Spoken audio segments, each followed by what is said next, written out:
Alright, let's do this. What are we watching today? Medieval Village by Universal Education and Visual Arts, published in 1936. So this is going to be a real old one. Probably, most definitely black and white. Publisher, Universal City, California. Alright, let's just check it out. Let's just jump right in. Before we even start, let's read this page. British Board of Film Censors. This is to certify that Medieval Village has been passed for universal exhibition. All right, so I think this is rated G, is what it's trying to say. Oh, rated U, I guess. Gaumont British Instructional Production. I always like reading what companies were behind this and who was in charge of producing these things. It's always an interesting look into the thinking behind all of these. Yeah, Medieval Village by H.L. Beals and R.S. Lambert.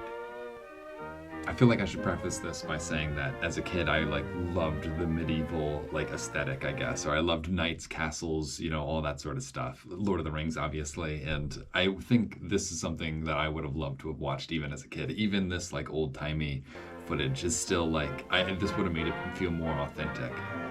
Directed by J.B. Holmes, photographed by Frank Bundy and Frank Goodlife.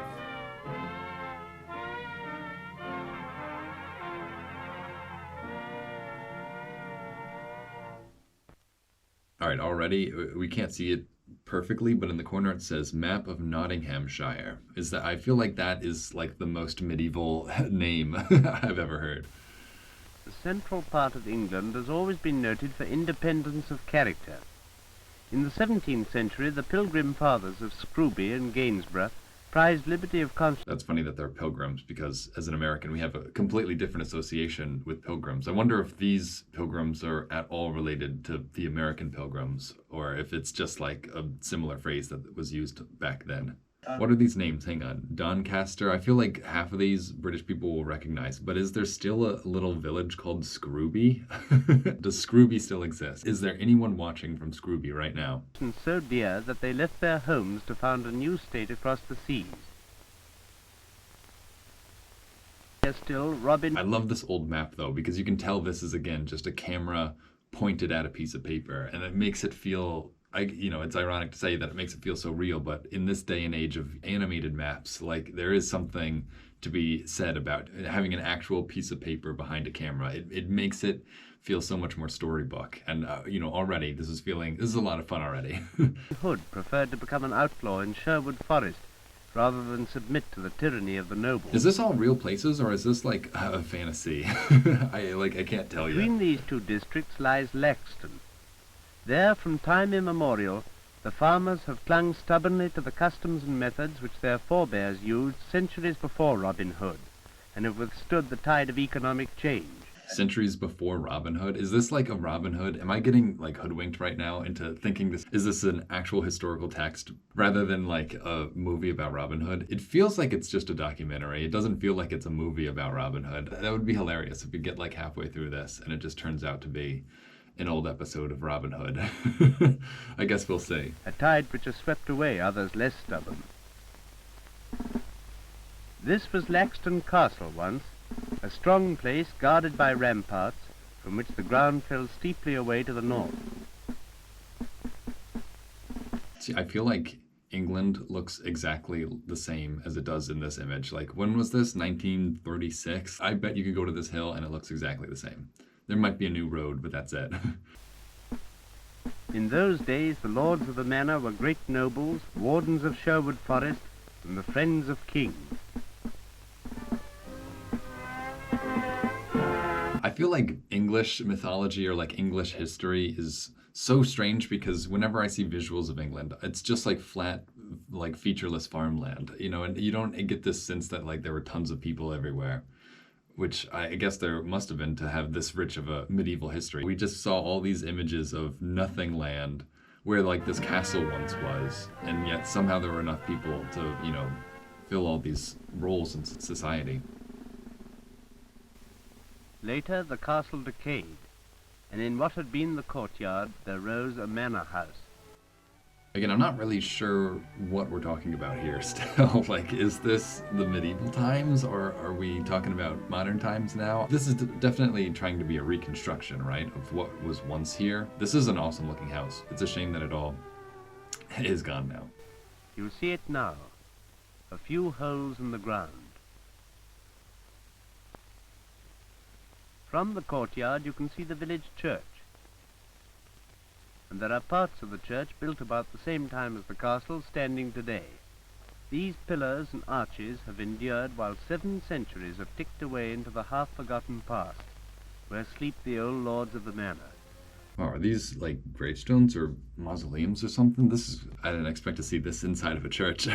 I feel like that's something that is often forgotten about the medieval times. Yeah, it's just how prevalent Christianity was in people's lives. When I played with knights and stuff as a kid, I never was thinking about like the Crusades or anything, but looking at it now, it's kind of like hard to separate the two, like medieval times and like, I don't know, Europe under Catholicism. Here lie the Everinghams, great landowners, busy politicians, fighters in France and Scotland.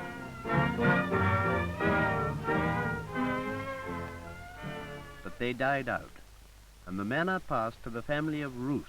Wow, these are amazing though. Like, it is a different style of sarcophagus, but I imagine that's all you can really call it, is a sarcophagus, right? Like, it's the same idea, it's just different art style, but this is really amazing. I would love to take a closer look at these. I hope they have better shots of them. Country squires rather than men of public affairs. You can see their arms on a beam of the church roof, and you can see their name among those killed in the... Dang, J. Moody, that's so funny. I literally know a J. Moody. That's so crazy that they just had like the most normal names though, like E.J. Rose, W. Rose, G. Sampson, like except for I guess J.E. Burkett. I think that's what it was supposed to be anyway. Like, these are all the most normal names. I gotta send that to my friend J. Moody though. Great Wall. But it is Rose now, and their descendants are simple villagers. They were the last lords of the manor. Oh, and down here there's M. Moody. I didn't see that because of the time thing on the displayer. Who lived in Laxton itself. The present lord of the manor, Lord Manvers, lives some miles away at Thorsby. In 1630... Oh man, we're getting like a map, a hand-drawn map. I love this sort of stuff. It lets you visualize like what medieval villages really were. So there was like this church in the center and then all these buildings around it. And then there was all the way over here, I guess it looks like the manor or the castle. The first map of Laxton was made, and this is a copy of it. You can see that the castle had disappeared. Oh man, it looks like the recording is a bit improperly cropped because we can't actually see what the arrow is pointing to. But I'm just going to imagine like that's probably the castle that we're talking about. But the manor house was still there. I love this arrow animation. This is like such a fancy arrow because I also have to do, arrow animations for Atlas Pro, and mine are always just like the plainest white arrows. But these are like, I guess they're fitting in with the medieval theme. That's I didn't even think about that, but that's really funny. Here was the church, and it still stands on the same site, although it has changed greatly in appearance.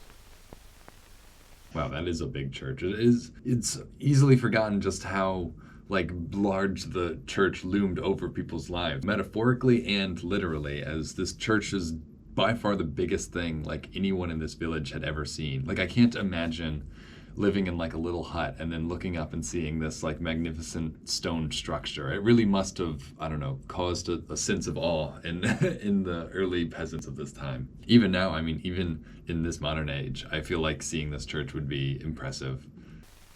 Round it cluster the houses of the village, laid out on almost exactly the same plan as they were 300 years ago.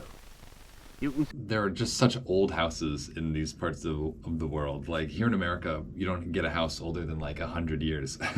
But out here you have like the same like, street plans that have been in place since the kings were ruling. See them set along each side of the street which runs down past the church.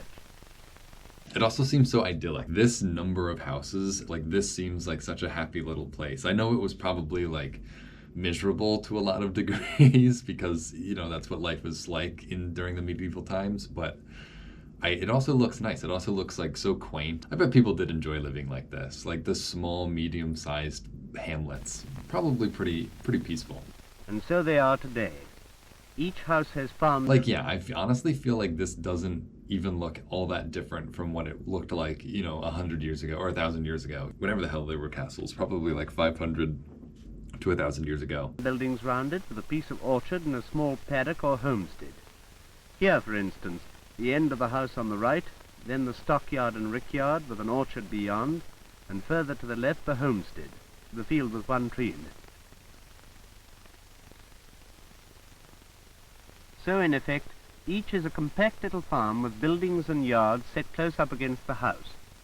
And These houses are obviously a little bit more modern than a medieval village would have. So I think this is just like an example of the layout, I guess, of the town. And it's still very similar. I guess this is what it's showing us, is that this is still the lifestyle that people had, even though the houses are newer. Like, people still just raised, like, how many cows are there? Like 1, 2, 3, 4. Is this a pig back here? Like, that's a lot of big animals to have in just a very small backyard like that. I guess that's so interesting. That is how people used to use these houses. Like, you can tell they have the barn doors on the house and all this like farm equipment over here. And it's also wild that the yard, right? Like, here in America, everyone's yard is just grass. But when you're raising cattle on this small of an enclosure, they can't help but just turn it all to mud. So I can see why like grass became a staple of like the aristocracy, I guess, because if you were poor, you didn't really have security of land to not have cattle on it, right? You had to be grazing animals on your land or you wouldn't have meat. It's funny to see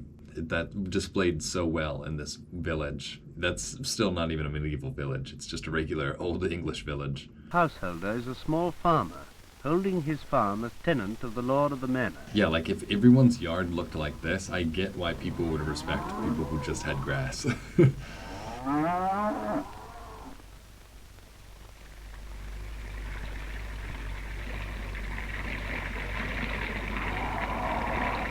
To see him farming his land, you must leave the village and go out to one of the great open fields that surround it.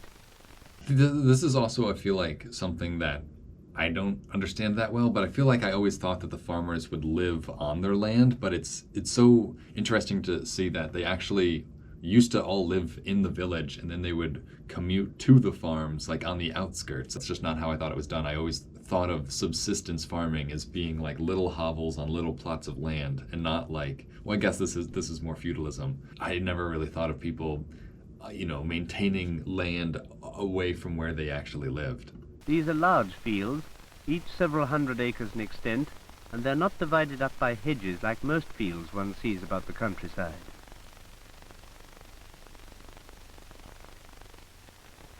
A reference to the old map will show you what they were like in 1630.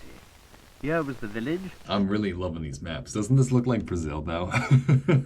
Like a kind of a contorted Brazil. The 3 open fields were set roughly on 2 sides. If you look closer, like, yeah, you can see the village up here, and then these are all the lands that were tended to by the villagers of this manor or whatever. Still, it doesn't let us see the castle. I don't know if that's still a problem of like cropping for whatever reason, but I really want to see what the castle looks like on the map. But anyway, it's wild to see how far away you would have to like walk to go to some of these farm plots, right? Like if you lived in the center of town, but your farm plot was like all the way on the southern one, you'd have to walk these little trails every day to go maintain your farm, which again sounds so like idyllic. I know like obviously the quality of life back then was way worse, but it sounds so nice just to like walk, especially seeing like this simple of a map. Like these aren't roads with like cars on them. These are just like footpaths or like wagon trails or whatever, or horse trails, I guess.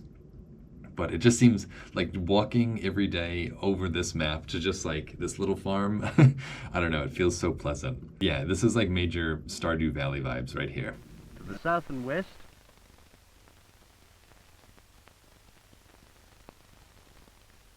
the mill field. Adjoining the mill field east. See, it's so funny, them even having these like line drawing animations. Like again, I do animations like that for Atlas Pro all the time. So it's funny to see how they do it, because I feel like it's a lot harder to do it back in the day, because this was like real old. They must have been, again, drawing these on film and like just tracing everything. The south field, and to the northwest, the west field.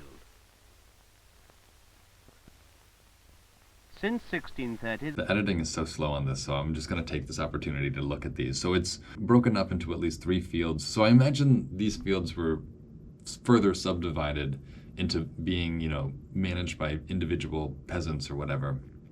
But it's interesting to see that like this field would have probably been dedicated to the mill. This looks like grazing. It's so fun to think of like history like this. 30, there have been certain changes, and the open fields are smaller now.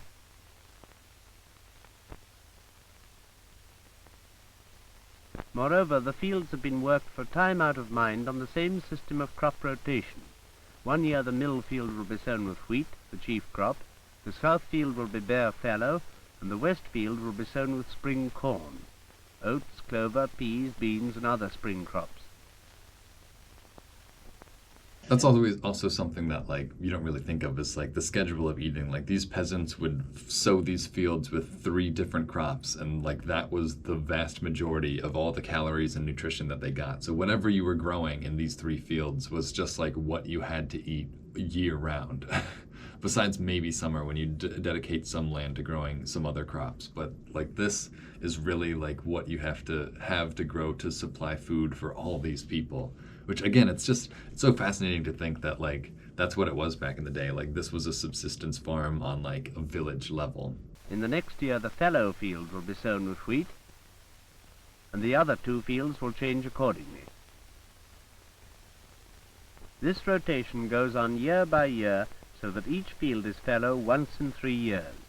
I feel like I remember learning that in like 10th grade, that they used to let the fields rotate. I don't know why, but that is a fact that I do remember learning already. Oh, this is a cool map though. So this looks like more of the subdivisions for individual people. This is actually not what I was expecting. I was expecting like knights and armor and castles. This is way better than what I was expecting, because we're actually breaking down like the geography of a medieval village. Like, you know, that's what the whole thing is called, but I wasn't expecting like this detailed and this like visually presented of a story. So I'm really enjoying this so far. Look again at the old map, this time of the west field only, as being typical of all 3 fields.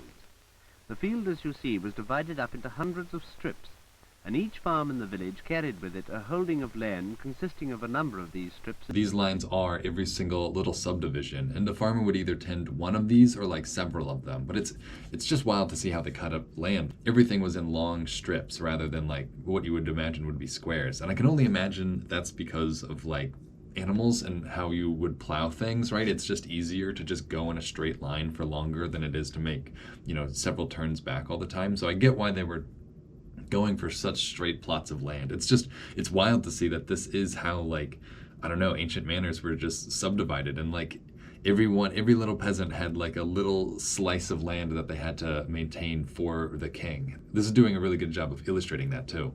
In each field. The strips in one holding would not be all together, but scattered irregularly so that each farm would have its share of good and bad land. And a That's crazy that they wouldn't even have land like adjacent to each other. Like you'd have to maintain several of these random strips, like to even be able to like know, like there must have been so many like walls crisscrossing this. Like I get why the countryside always looks like that, because people had to subdivide their plots of land in order to keep track of like what they were responsible for even. A typical holding in the west field might consist of perhaps 10 strips scattered over the field like this. Oh, it's filling them in too. I guessed literally the ones that are filled in. I guess you can't tell from the camera, but that I would literally said one over here and here. Look at all these just random patches everywhere. Like that's crazy that like one peasant would have to, like, I guess it's a good hedge on making sure every farmer gets some good land somewhere, but it seems so complicated to make one farmer manage all these randomly dispersed like farmlands. I don't know. This system of scattered holdings has remained unchanged through the centuries. And today, Is this still how Britain works? Like, do people still just have random plots of land? I'm curious. Like, how did feudalism end? Like, did those peasants end up owning the land that they managed, or did they never get anything? I guess we'll find today out. there are in Laxton about 30 farmers holding their land in this way.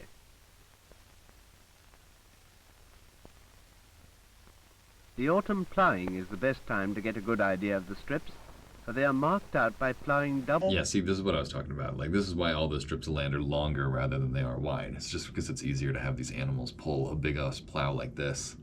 Double furrows, which also serve their normal purpose of drainage. Come here, Floyd. This does not look like the best soil, though. It looks really, really clumpy. It's wild to see. I mean, I guess, again, this is more modern than I'm giving it credit for. This is obviously not an actual medieval village, but to think that, like, the farms were still this big back then, like, I feel like they were. And they were as equally devoid of any natural life. It's crazy to think that, like, the humans had such a widespread effect on the environment so early. Like, we were capable of clearing, like, absolutely huge areas of land in order to satisfy our agricultural needs. And, like, to just expand, really, not to even satisfy, but to overproduce, too. Like, just so that there was a surplus at all times. Wild to see and to imagine this scale of environmental engineering from this early on.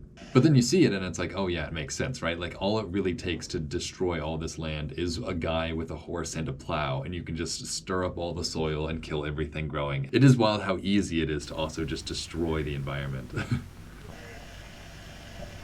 At intervals, you will see a wooden peg marking the boundary between one man's holding and the next. This is what I was saying earlier. Like, they needed some form of landmarks, like pegs everywhere. But that is like hard to really abide by. Like a peg that, like, I don't know, goes a mile long in any direction before you find another peg. Like, there must have been land disputes, you know? At this time of year, all the farmers are out on the fallow field, ploughing it to bear wheat next year.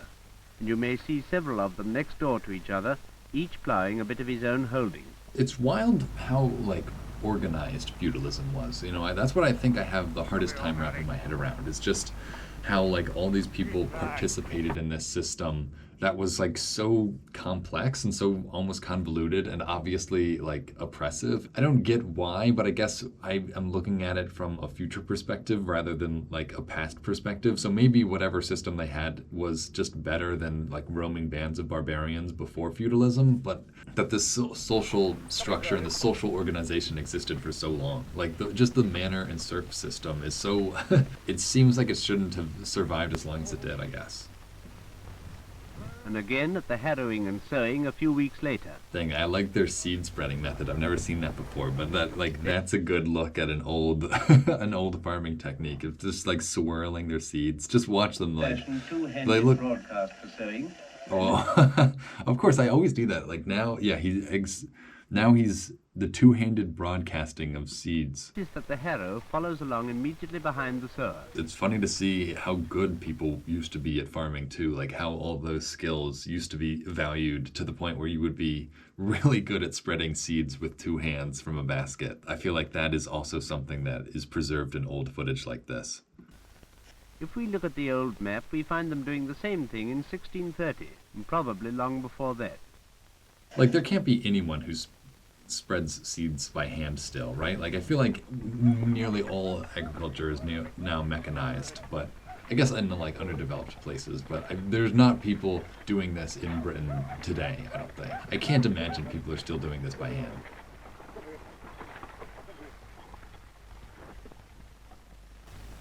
In summer, on the spring cornfield, where each farmer puts in what crops he likes, one can often distinguish between one strip and the next by the different crops on each. Some of the fields you would grow, like, your wheats or whatever, and then on others you would grow, like, your specialty or, you know, your tomatoes or whatever. Not that medieval villages had tomatoes, but, you know, those sorts of things, your vegetables, I guess. Again, it's just so wild to think that, like, people's vegetable gardens were all crammed into, like, the same collection of fields on this manor, and I really wish I could have seen it. Honestly, not even this video is doing that good of a job, because I feel like they're just filming in modern times. Like, you know, not obviously you can't actually film in medieval times, but they're not even, like, doing any set dressing or anything. It sounds so idyllic still, like, just having everyone's vegetable farms, like, right next to each other. There's something about it. It's appealing to me. Down in the foreground there are 5 different crops. Dude, the editing. He just said down in the ground there are 5 different crops. Didn't say which ones or anything. Just let us watch them for, like, 10 straight seconds of uninterrupted footage. Certain parts of the open fields never bear crops. Cart roads, for instance, of which there are 1 or 2 in each field. They have to be kept clear and reasonably well made to allow for the passage of farm carts. Running out from them are numerous grass strips called gates, which enable the men to get about the huge fields more easily. See, again, that's another like interesting little tidbit that I just didn't like think about, that you could only really access all of these through certain paths, and those would be the ones that you would need to move cattle through. It's just, again, it makes more like more of geography, right? To get to some of these in the middle, you would have to go all the way around and go onto this route. This is already having me daydreaming of like wandering these, medieval farm fields with like no worries besides like the crops that I have to attend to. Finally, there are wider grass strips called six, some of which run through the middle of the fields, and which may... Freaking loving these arrow animations though. This one's moving, like that's not easy to do even back then. This case Or especially back a then. cart road along them.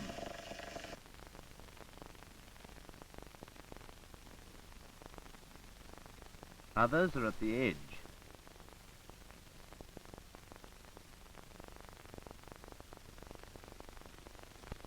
Here's one in the middle, on the south field.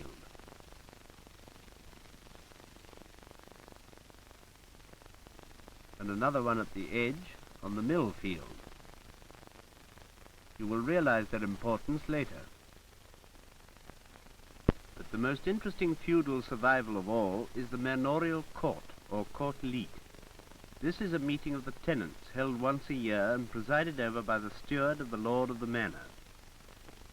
That's interesting. So this is kind of like a village tribunal, almost like a democratic system within the manor life. That is funny because, yeah, like there obviously was a king who lived over all the serfs or whatever, but the serfs also would have needed a means of like representing themselves in like a trade union sense almost. There must have been some sort of democratic apparatus to allow the serfs to express themselves in some way. You will see that it is a court leet of our sovereign lord the... Can I read this? Take notice that a court leet of our sovereign lord the king and of the Honorable Evelyn Robert Carl Manvers, lord of the manor of Laxton in the county of Nottingham. No, I'm not going to read all this. And as such its findings have legal authority. Were it not for this, the court would have lapsed long ago, and probably the open field system would have died out with it.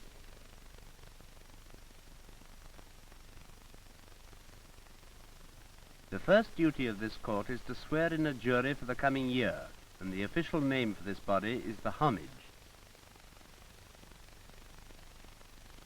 There are 3 homages or juries, one for each open field, and each is responsible for the proper working of the open field system. Wow, I never really knew that. So each of these fields would have their own like quasi governments, almost government committees. I don't know how to quite describe it. I guess an homage or whatever that term was, but that's just so fascinating that like there would be overseers of specific fields. Again, it's just so complex, the system of like feudalism. I would just never learn all this sort of stuff when you learn about it as a kid, I guess. I never really knew that like they operated like that. It's always been so vague how medieval villages worked. Even though I was so curious as a kid, I never quite understood like the farm logistics behind it all. During the year when its particular field is bearing wheat.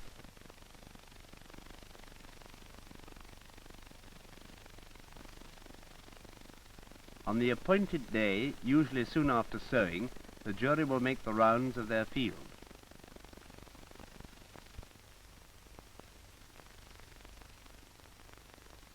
They look for the wooden pegs which act as boundary marks between holdings. In many cases these have disappeared, and new ones must be put in, using the nearest old peg as a guide.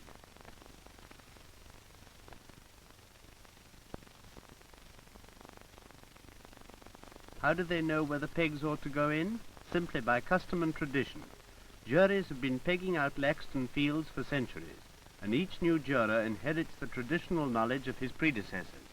This is how they demarcated each individual like land plot back in the day. Again, it's such a complex system, and it seems like it just wouldn't work. Like I feel like, if the livelihoods of all these people depended on how much land they got to operate, then like it just seems so easy for them to pull up these stakes and move them over like a foot, and gain themselves like a whole lot more land. If you do it for a long enough distance, these wooden stakes like don't really mean much, It's just wild that people like respected these laws or these pegs enough.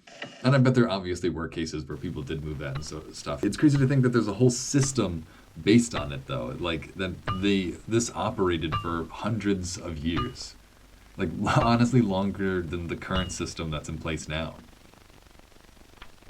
The line of the pegs helps the jury in another very important... It also just doesn't seem very efficient, to be honest, to divide the farms up into different plots to be worked by different people. It feels more efficient just to have farmers work larger continuous plots. I don't know. I mean, I feel like that's part of what like the industrial or the agricultural revolution was all about. Duty.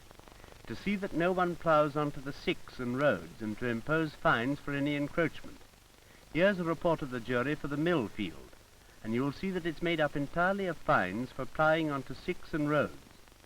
In one case, the jury find that this part... Even that is wild to me, that there were fines and like juries for all these sorts of, you know, infractions on the farmland. Like if you plowed too close to the road, it's so organized, and yet it feels like it comes from a time that level of organization wasn't possible yet. It's wild that there were such operative agencies like this that collected fines and operated, you know, courthouses and whatever, just for the purposes of managing the land, which again is very important. It's something that you never really taught about, which is again why watching this sort of stuff is a lot of fun. Part of the sick is getting far too narrow. Even if the plough goes only a foot too far, that's an encroachment. And these little encroachments mount up through the years, and so the jury have to be very watchful. This is not mere officialdom, for the grass on the sicks is sold by auction among the villagers every summer. The proceeds... Hang on, let's read this. Laxton Gates and Commons, sale of cyc grass in the schoolroom tomorrow, Tuesday, July 3rd. So what are they? They're selling grass? Going to the lord of the manor to meet the upkeep of the sicks, roads and gates for which he is responsible. A big sick such as this in the Westfield will give a good crop. The villagers find this grass very valuable, and they're jealous of their rights to it, hence the watchfulness of the jury. Another glance at the old map of the Westfield. Here was Westwood Common, the chief common land of the village. In those days it was used for pasture by the village in general. See, I was just going to ask about that because they have all this land for agriculture, but what about, you know, fields for cattle? But I guess that's wild how they don't have that much land for cattle. Like, they must have not had that much of it. This custom was continued until a few years ago. There are no beasts on it now. The reason is to be found in the road which you see crossing it. Nowadays, along that road go motorists. Again, yeah, seeing cars was not something I expected from a show titled Medieval Village, but I guess they're trying to illustrate just what has become of this land since then. And some motorists have an unfortunate habit of leaving gates open, so much so that there are no longer any gates, and nothing to prevent beasts from straying. It's true that the court fleet still appoints an officer known as the Pinder, whose job it is to round up strays. You know, that is interesting how the automobile kind of did conflict with the culture of peasant life in a lot of ways. Like even just like needing to keep gates open so that cars could drive through at all times. Like instead of forcing cars to stop and open the gates and close them each time behind them, like cars were given the authority or the, you know, the preference in the traffic design. And it kind of just caused some of these, you know, manors to not be able to function properly. That's not really something I ever thought about before. It's wild that they're observing that in like 36? Like that, again, such a strange time because I feel like 1936, like obviously England had industrialized a lot by then, but I feel like there are still some farms, you know, in England that are like still pretty quaint and like not reached by the modern technology of the times. I don't know. I'm curious how untouched this land was. This feels like the Shire. But it's a big enough spare-time job without a constant stream of beasts from the common. If the Pinder does find any strays, he puts them in the village pound, from which the owner can reclaim them by paying a small fine. He finds out the name of the owner by examining the beasts for identification marks. The pound, as you see, is not used much nowadays, and the office of Pinder may soon lapse. For the tenant, the decay of the common is not a... This feels like it is identical to what they did in medieval times. Even this like old stone wall feels like the same, cattle pen that they locked cows up in. Again, something that I just have not ever thought about. Like, what happens in medieval life when your cattle escape? Like, oh, there's a guy who collects them and charges you for them. Because again, that's just economics. Like, somebody can make money off of capturing your escaped cattle and returning them to you. It's a part of society that you really just forget about because you're not like in it as much as these people were. Very serious matter, for they have pasture rights on the open fields as well. That's really funny that they have actual letters like plastered onto them or painted onto them that like, I wonder if they really did that in medieval times too. They may graze the stubble after harvest on the wheat and spring cornfields. Like, it just looks so modern to have like ink on an animal like that. Just, wastefully amount of ink used for an animal. But maybe they did that in medieval times too. It would be really funny if they did. And they may turn stock onto the fallow field in proportion to the size of their holdings. Another important feature of medieval communal life is marked on the old map, the village mill. There it stood in 1630, and there it stood until a few years ago, when it was blown down in a storm and never rebuilt. Dang, are you kidding me? Just a few years before they recorded this, the old mill that was probably like hundreds of years old got blown down. Like, how does it even get blown down? Isn't that the whole point of it? Like the common and the pound, its usefulness has disappeared with a change in social conditions, and now all that remains is a bare piece of ground enclosed by hedges.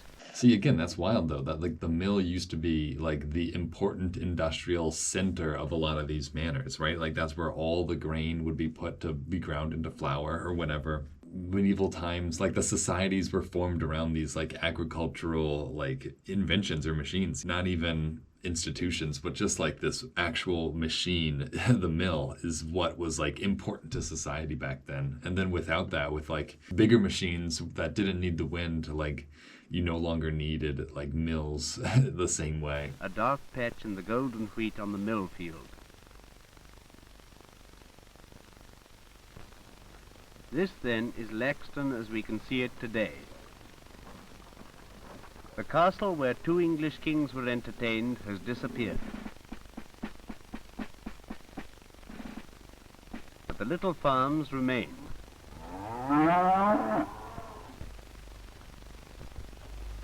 In the church lie the silent tombs of the once great Everingham family. But out on the open field, the year's round continues as it did before an Everingham ever appeared in Laxton. Come here, old Melody. Reach that. Reach. Few people in Laxton today can tell you anything about the great... Here's at least a little bit of a shot. Like, these are super cool. You don't get sort of history like that here in the US, where like you can just go into like these tombs and see these crypts of these old like English kings. Like, this would be so cool to get to see. Like, especially in like your hometown or just like in some random, Laxton in England. Adam de Everingham. But they all know Mr. Morton the wheelwright, who is still busy at a trade which has been practiced in the village for hundreds of years.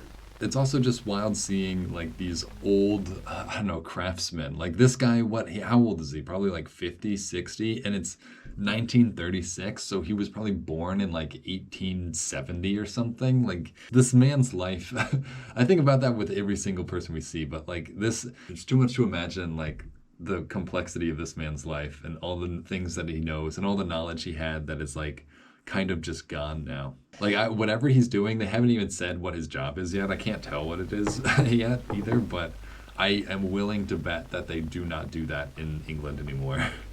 Nobody today, apart from historians, cares much about Clarice, wife of Adam de Everingham. But anybody in the village will point out to you Mrs. Clark, wife of the foreman of the Westfield jury.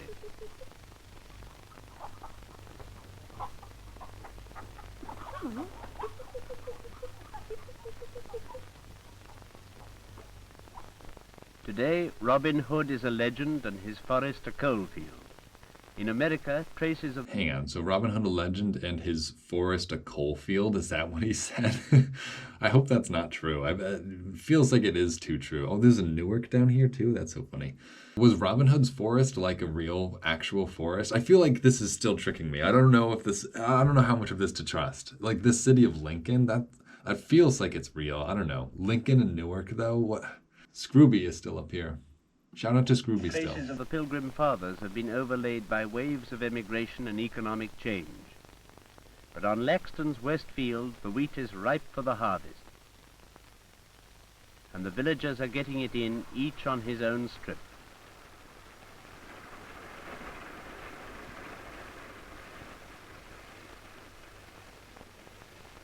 With the passing years, most of the old families have died out. But the newcomers have taken over the old customs, and so the manorial court and the 3 open fields remain, a living example of a way of English life going back through the ages to days so remote that they are lost in antiquity. All right, that's it, right? Yes, the end. All right, so that was actually a lot of fun. I didn't really get to see as much of like a castle as I wanted to. I was really looking forward to seeing like the inside of how castles operated, but this was good too. This was honestly even better because I wasn't expecting it. I wasn't expecting to learn like the ins and outs of like the agricultural logistics of medieval villages and like how they were subdivided. That was really cool. And getting to see all the maps, that was also really cool. I guess what I learned is that I guess we're not as different as we think we are. Like those medieval villages operated in much the same way that the villages in England operated, I guess, in 1930. I don't know if the village is still the same way now, but not much has changed. There's still farmers and they still farm the same land that they always have.